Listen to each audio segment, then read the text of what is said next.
How do you stay organized in your job search? I'm Pat Fligge, Director of Alumni Career Engagement, here to talk through the three category approach to job searching. Category one is paying attention to the jobs that are posted.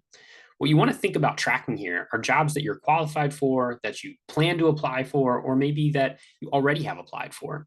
You can keep track of the application dates, dates you were interviewed, any other deadlines, as well as networking contacts, including people who interviewed you or the HR reps.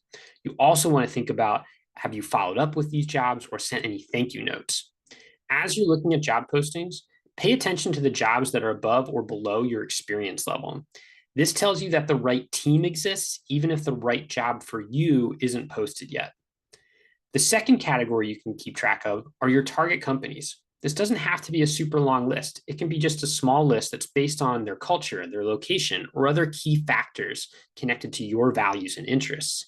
You can think about companies you're a customer of, that you already follow on social media or admire in some way. And you want to make sure that you note their career site so you can check it regularly, as well as their social media or other communication channels to see how they represent themselves. All of this will allow you to familiarize yourself with these companies, making you a better prepared applicant. As you think about your target companies, don't worry about whether they have an open position now. You can't predict when they might be hiring, but by checking regularly at your target top companies, you can be among the first to apply. Finally, the third category to keep track of are networking contacts. Think about the people you already know who can be helpful or who might be able to introduce you to someone.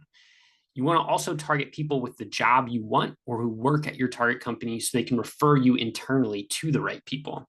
As you think about your networking contacts, keep track of their contact info and preferences, the notes of things you talked about, maybe interesting items or takeaways you can use to follow up with them later. If they refer you to talk to another person, note that. That way you can tell them how it went.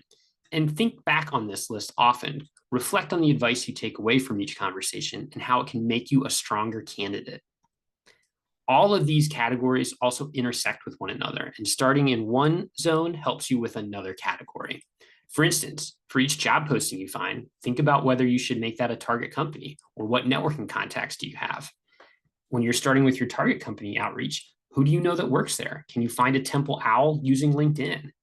And as you think about those networking contacts, where else did they used to work? What other job titles did they have? Does that help you find new postings or new target companies?